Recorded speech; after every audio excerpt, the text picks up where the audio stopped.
हाल ही में आयोजित हुए सीजीपीएससी प्री की परीक्षा के पेपर 2 में बक्सों के अरेंजमेंट का ये सवाल था। जिनसे बन गया वे बधाई के पात्र हैं, और जिन्हें इसे बनाने में ज़रा सी तकलीफ़ हुई वो इस वीडियो को पूरा देख लें, ताकि आगे कभी इस तरीके के सवाल को छोड़ने की गलती ना करें, क्योंकि ये बोनस प्रश्न होते हैं। 1 से 1.5 मिनट की मेहनत और 5 सवाल अंदर। इस तरह का प्रश्न सामने आते ही सिर्फ प्रश्न को पढ़ना नहीं है, साथ ही साथ पेन से भी काम करना है। एक लाइन पढ़े, पेन चलाए, अगला लाइन पढ़े, फिर पेन चलाए। चलो पढ़ते हैं पहला लाइन। हरे, नीले, गुलाबी, काले, नारंगी, पीले, सफ़ेद और लाल रंग के 8 बक्से एक के ऊपर एक रखे हुए हैं। तो अपने पेन से लिख लो कुल बक्से कितने, 8। अगली लाइन में लिखा है गुलाबी और लाल बक्सों के बीच 4 बक्से हैं। तो थोड़ा जगह छोड़ के एक जगह गुलाबी लिखो, दूसरी जगह लाल लिखो, और 4 स्पेस बीच में खाली छोड़ देना है। यहाँ 4 बक्से आएंगे। अगली लाइन पर चलते हैं। लाल और हरे बक्सों के बीच 2 बक्से हैं।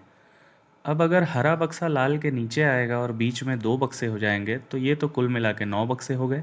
तो ऐसा नहीं होगा, हरे को ले जाना पड़ेगा लाल के ऊपर कहीं बीच में, इस तरीके से।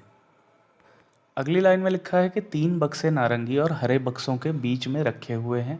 हरा बक्सा तो पहले दिख रहा है, नारंगी आएगा। तो अगर नारंगी गुलाबी के ऊपर जाता है तो भी हरे और नारंगी के बीच 2 बक्से आ रहे हैं। तो नारंगी सही जगह बैठेगा लाल के नीचे, इस तरीके से। अगली लाइन में लिखा है कि नारंगी और नीले बक्सों के बीच 2 बक्से रखे हुए हैं। तो नारंगी हमारे पास पहले से है, नया बक्सा आया नीला बक्सा। नीले को कहाँ बैठाएंगे, ऐसी जगह बैठाएंगे जहाँ से नारंगी और नीले के बीच 2 बक्सों का जगह बचे, यानी कि एक खाली बक्से का जगह और दूसरा लाल। इतना करने के बाद हमें 5 बक्सों का ठिकाना पता चल चुका है, और 3 बक्से आने बाकी हैं इन 3 खाली जगहों पर। अगली लाइन में कह रहा है कि सिर्फ एक बक्सा नीले और काले बक्सों के बीच रखा हुआ है। अब नीले के नीचे अगर काला जाएगा तो बात नहीं बनेगी। सिर्फ एक बक्सा नीले और काले के बीच, मतलब कि ये हरे बक्से की बात हो रही है। तो काले बक्से को फिट बैठा दो यहाँ पर, इस तरीके से। अगला लाइन क्या कहता है कि काला बक्सा नारंगी बक्से के ठीक ऊपर या नीचे नहीं रखा गया है। तो भाई हमने भी नहीं रखा है, इसका मतलब कि हम सही जा रहे हैं, ये चेक भी हो गया। अगली लाइन में कह रहा है कि सफ़ेद और पीले बक्सों के बीच 2 बक्से हैं। सफ़ेद और पीला बक्सा ही तो आना बाकी है, और जगह हमारे पास खाली है 2 बक्सों का।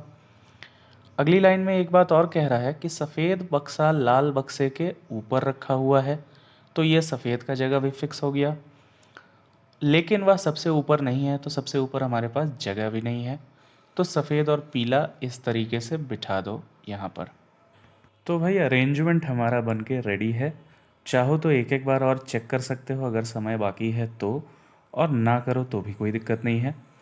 अब एक एक करके सवाल को देखते चलते हैं। किस रंग का बक्सा सबसे नीचे है? तो ये तो साफ साफ दिख रहा है, पीला।